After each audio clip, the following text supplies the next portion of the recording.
Ar norėtumėte žygiuoti apleistais traukinio bėgiais? Eidami tokiais bėgiais būtumėt saugus. Traukinys čia niekada neatvažiuos. Šiandien mano tikslas – apleistais bėgiais nužygiuot link apleisto geležinkelio tilto į Latviją ir po to apsisukt ir žygiuot atgal, kol jie baigsis. Radinys šalia apleistų bėgių labai nustebino. To rasti tikrai nesitikėjau, o ką aptikau, pamatysite žiūrėdami video iki galo.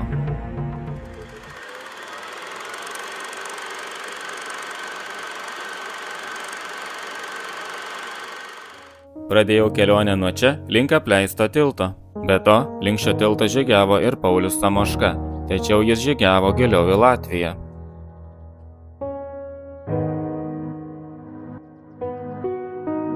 Aplankiau jį pirmą kartą, galbūt tikėjaus kažko įspūdingesnio. Dabar keliauju atgal. Šis didelis apleistas pastatas iškart krito į akį, nors ir namas kaimelio centre, bet langai išdaužyti. Eidamas pastebėjau ir daugiau apleistų pastatų. O kažkada čia buvo stotis. Kaip teigia Wikipedija, stotis uždaryta 2003 metais.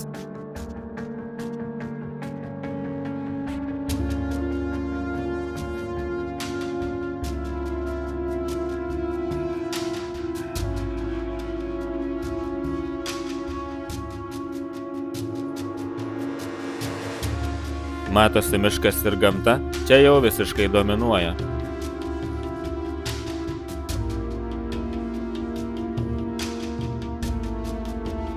Eina savo.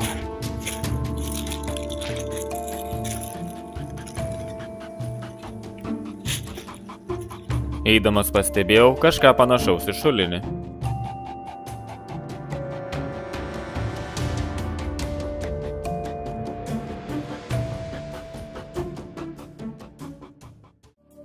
Tolumoje pasirodė, kad matau raudonų plytų pastatą. Pagalvojau, gal tai dar vienas stoties pastatas. Priėjęs arčiau, supratau, kad čia sodyba, yra ir daugiau pastatų. Galvoju, nieko nelauksiu ir žengsiu į vidų. Įėjimas į namą apaugęs brūzgynais.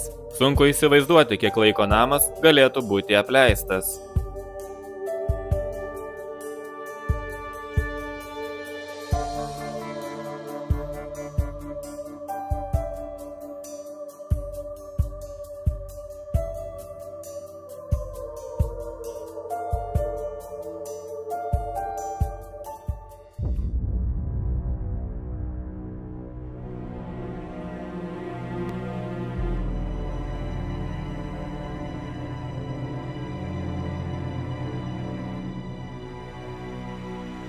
Viduje baldų nebuvo.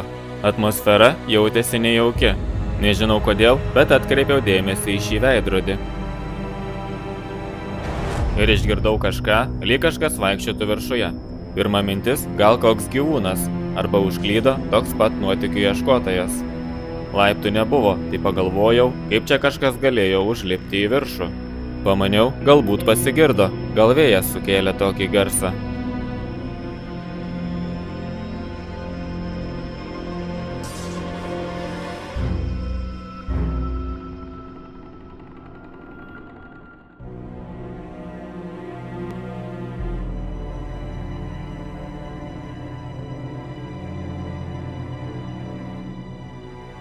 Lauke pastebėjau kopėčias ir atidarytas dureles į palėpę.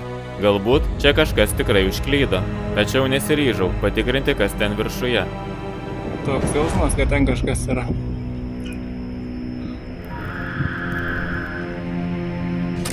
Iš vaikystės turiu atsiminimų apie palėpes. Vienas siaubo filmo epizodas labai įstrigo.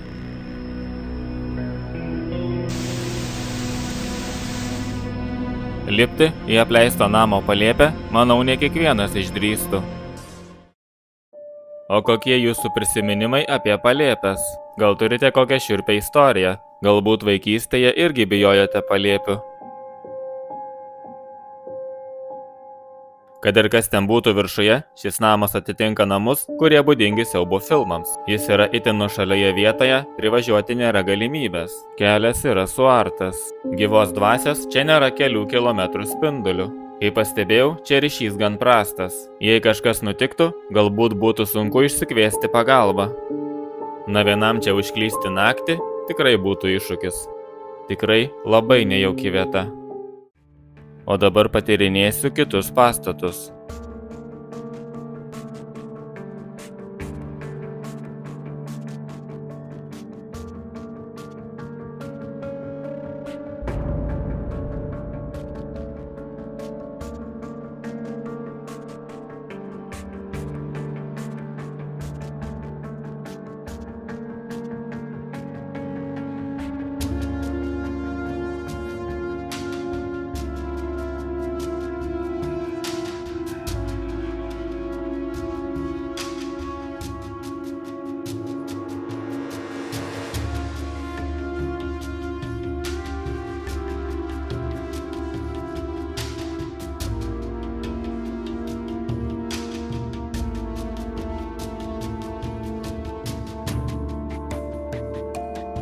Žygiuodamas toliau, visą likusį kelią neišmečiau iš galvos, kas ten galėjo būti.